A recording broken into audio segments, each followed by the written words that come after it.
Welcome to the Widowed Mom Podcast, episode 221, Making Decisions in the First Year, or When Big Decisions Have Deadlines. Welcome to the Widowed Mom Podcast, the only podcast that offers a proven process to help you work through your grief, to grow, evolve, and create a future you can truly look forward to. Here's your host, Master Certified Life Coach, Grief Expert, Widow, and Mom, Krista St-Germain. Hey there, welcome to another episode of the podcast. So last week, I shared some advice from other widows. And this week, I want to share my spin on some advice from other widows, because one of the things that I heard over and over and over from other widows was don't make decisions in the first year. Don't make big decisions in the first year. I hate that advice. I hate it because says who, first of all, and also sometimes we have really big decisions that we need to make in the first year.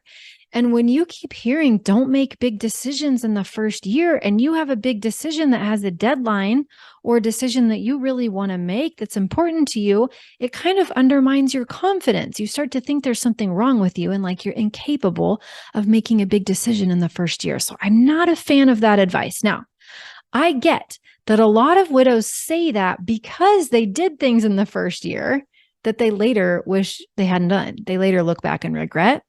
I also understand that grief wreaks havoc on our body, on our hormones, on everything, and that sometimes we don't really feel like ourselves in the first year.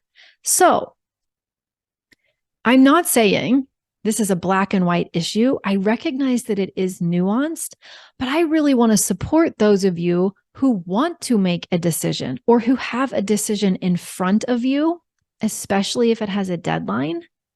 And you're also being told simultaneously not to make big decisions in the first year. But what if you have one? Okay.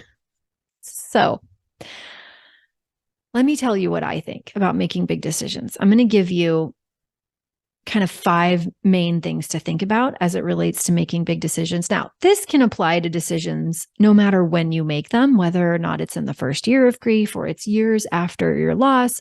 It doesn't really matter. Decision-making is something that I've seen widows struggle with on a regular basis, long beyond the first year. So it's a good thing to talk about. But please know that I'm just not a fan of the idea that we can't trust ourselves to do big things while in grief. I think it's nonsense. I think it's disempowering. I think it's a bit insulting. And I do understand that part of us likes clarity. Part of us likes rules. Part of us likes simplicity, and don't make decisions in the first year. Don't make big decisions in the first year kind of appeals to that part of us. But I think it's an invitation for a more useful topic, which is how to make big decisions in the first year or later. Okay. So let's talk about it. Specifically, number 1, if the decision has a deadline and you don't want to make it yet, see if the deadline can be moved. Just because someone gave you a deadline for a decision, if you aren't ready to make it yet, ask if it can be moved, because sometimes it can. Sometimes things can be put off, but we don't ask. Ask. The worst they can tell you is no. So ask. If it's a decision that has a deadline, you don't feel ready to make it yet, challenge the deadline. Ask if it can be extended. That's number 1. Number 2, if the deadline can't be extended and you still don't want to make it, or you're still struggling to make it, I want you to think about these 3 areas and what's happening against these 3 areas. I just coached someone in an Ask Krista Anything call not too long ago, actually. I'm sorry, I don't remember your name. I'm thinking about you. And she got her husband's business and she's trying to run this business, and she's so stressed out and felt like the weight of the world was on her shoulders. And all these employees are depending on her, and just all of this pressure and fear. And I just really felt for her. And when we ran her decision against these 3 areas, it really helped her. So let me give you the 3 areas, then I'll tell you why. So the first one is it a data problem? do you have the data that you need to make this decision? Or do you need more data? We don't want to make decisions when we don't have enough data.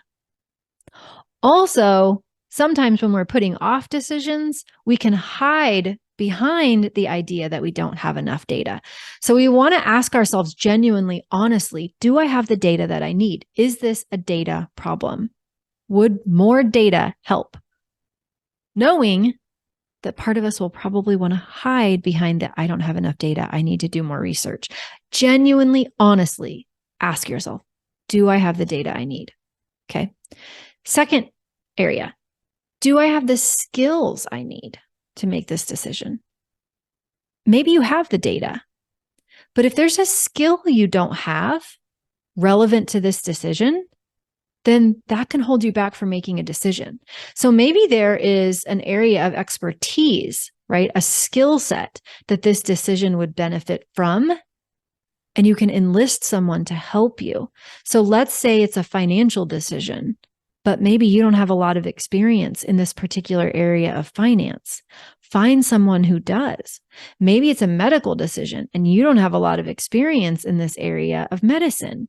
Find someone who does, right? What is it? And is there actually a skill that you don't have that would help you in making this decision? So is it a data problem? Is it a skill problem? Or number 3, is it a belief problem? And that woman that I was telling you that I coached on that Ask Chris to Anything call, what we found is that it really was a belief problem. She was thinking she needed more data, but when she got super honest with herself, she didn't. She had the data that she needed. She really had a pretty good group of people around her with the right skills. So even though she didn't have all the skills, she had people around her with the right skills. So it wasn't a skill problem. It was a belief problem. What do I mean by belief problem? I mean, what is it that you're believing about yourself? What is it that you're believing about your ability to make this decision? Are you telling yourself you can't handle it? Are you telling yourself it's too much? Are you telling yourself you don't know what you're doing, or you're going to screw it up, or you're going to fail, or everybody's going to laugh at you, right?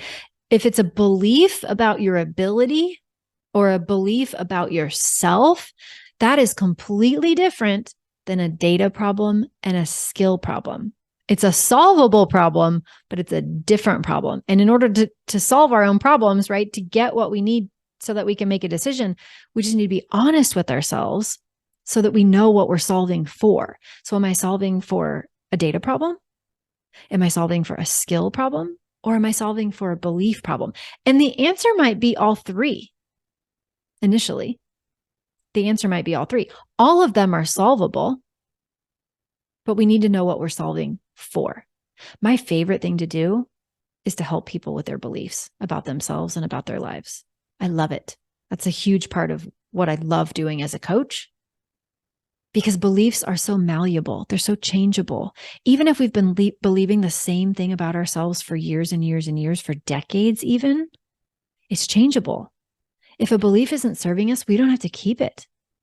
But we do have to identify first, we have to have a high enough awareness to understand that the problem is the belief so that we can change it. So,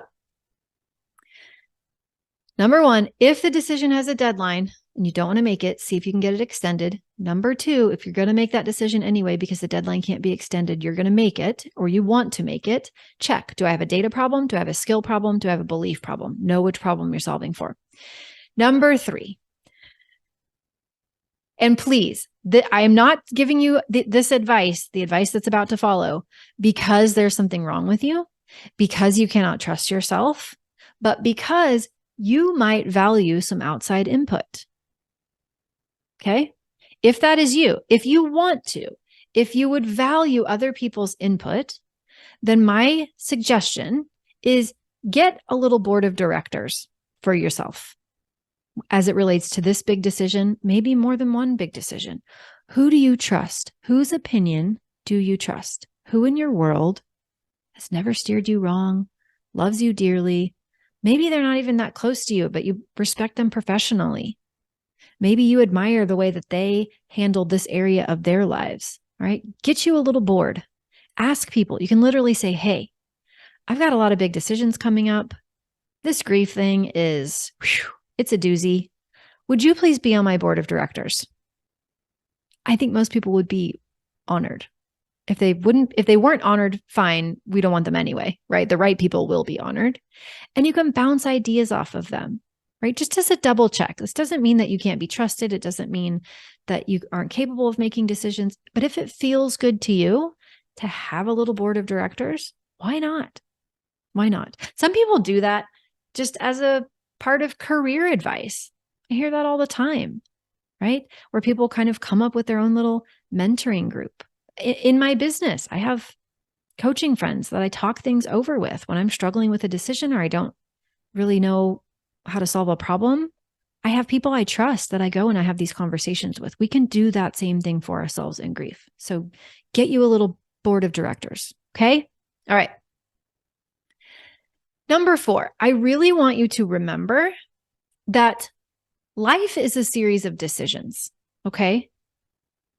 One decision and another decision and another decision and another decision. That is life. We cannot know the outcome of a decision truly until that decision is made. That's just the way that it is. Sometimes we're going to look back and we're going to love a decision that we made. And sometimes we're not. Sometimes we're going to regret it. Sometimes we're going to wish we had made a different decision. But remember how I'm always saying feelings aren't problems to solve? Regret isn't a problem to solve either. It's okay to regret. It can't hurt us. Sometimes the reason we put off decision making is because we're so worried we're going to feel regret. But having regret in our body can also be an amazing teacher. It can also be a way of us pausing and looking and learning and increasing our awareness so that we're better able to make the next decision, right? Nothing is wrong with regret. It's okay to have it. It would be weird if we somehow, every single decision we made, grief or no grief, worked out exactly the way we thought it would. Don't you think that'd be weird? I think that'd be weird. I don't know anybody that happens to. The human experience of decisions is that we take the information we have, we do the best job we can that we know, and then we make the decision. And then sometimes it goes exactly the way we wanted and we love it, and sometimes it doesn't. And we wish we'd done it differently. But we live forward. We don't have the benefit of hindsight as we make the decision, right? So go into this decision knowing that it is totally okay if you feel regret later. Can't kill you. It's just a feeling. It's not a problem to solve. And it actually can be a great source of information. It's not necessarily a problem. And number 5, no matter what happens on the other side of a decision, you always have the opportunity to be your own champion. Always. You never have to be mean to yourself. Even if you really wish you would have made a different decision, you can still be kind to yourself. Even if your inner critic is so loud, they're like screaming at you, you don't have to listen. You are not that critical voice. That is not the truth of who you are. You don't have to listen to that voice that tells you that you're horrible and stupid and you should have known better and everybody's going to think you're a failure and how could you have done it that terribly? You don't have to listen. That is not you. And Mom Goes On, we do a whole month on relationship with self. And this is part of what we're working on is how do we change that relationship with that voice? How do we learn to speak to ourselves as though we are our own champions, as though we are our own cheerleaders? How do we talk to ourselves like that? Instead of just listening to that meanness, which for some people, it's not very loud. For other people, it is really loud. But it is not true unless we keep listening. It is not capital T true. It is not the truth of who we are. We are not that voice. And you can just decide right now that you're never intentionally going to be mean to yourself about a decision that you make. You can decide that as soon as you recognize that inner critic voice, that you are not that and that is not you, and you're going to be kind to yourself, no matter how loud, no matter how obnoxious that voice gets. All right? no matter what happens on the other side of a decision, you don't have to look back and be mean to yourself about it. Imagine how much decisions would change if you didn't think regret was a problem for you to solve, that you actually thought it might be a possible teacher for you, that it's just a valuable part of the human experience. And you knew that you would not be mean to yourself over a decision, that you would still say, you know what? That was hard. We made the best decision we could. And yeah, it didn't turn out the way we wanted it to. Wasn't perfect. Wish we'd done it differently. And also, I love you. Like, could you talk to yourself like I talk to you in the podcast? How different would decisions make if that were the case? That's available to you. You can do that for yourself. It might take practice. We might have to work on it. It can be done. I've helped too many women do it. Whether you ever work with me or not, I know you can do it. Love to help you do it, but I know you can do it. Okay? So if you have decisions in the first year or after the first year, and those decisions have deadlines, these are some things to keep in mind. All right? One more time, just for good measure. If it's got a deadline, ask for it to be extended. If it can't be extended, ask yourself, is it one of these three problems? Do I have the data I need? Do I have the skills I need? Do I have the belief that I need? And if one of the answers is no, solve for that problem.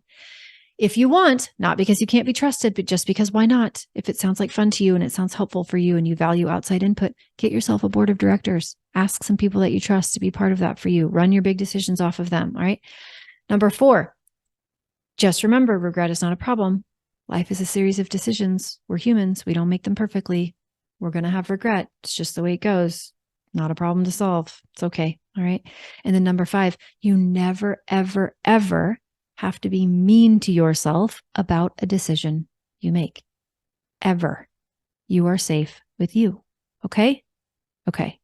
And let me tell you, if you want help with this, seriously, come apply for Mom Goes On. These are the kinds of things we work on all the time. We even have a whole decision-making section where we coach and talk about this and work on the skill of decision-making. These are all things that I think women just kind of resign themselves to as part of their new normal, right? Like, this is just the way of grief. And basically it's just really hard to make decisions now. My confidence isn't where it used to be. And that's just because my person died. And so therefore I'm stuck with it. No, you are not stuck with it. You can actually increase your confidence. You can make confident decisions. You can have a very clear purpose in your life. You can get excited about your future again. You can create post-traumatic growth. That is possible for all of us. That's what we do in Mom Goes On. So come join us, won't you? And dear new widow, I mentioned it last week, but again, especially if you're a new widow, go to coachingwithkrista.com/dear new widow. That book, I'm telling you, it is amazing. It's just paragraph after paragraph after paragraph. So easy to read. You could put it in your purse and it just lifts you up. From real women who understand what it's like to be in your shoes, to hear that you're going to be okay, that you aren't crazy, that all these things you're going through that caught you off guard, they understand, is just so validating and heartwarming. And I just love that book so much. Highly recommend it.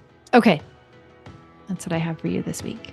Remember, I love you. You've got this. Take care, and I'll see you next week. Bye-bye. If you like what you've been hearing on this podcast and want to create a future you can truly get excited about even after the loss of your spouse, I invite you to join my Mom Goes On coaching program. It's small group coaching just for widowed moms like you, where I'll help you figure out what's holding you back and give you the tools and support you need so you can move forward with confidence. Please don't settle for a new normal that's less than what you deserve. Go to coachingwithkrista.com and click Work With Me for details and next steps. I can't wait to meet you.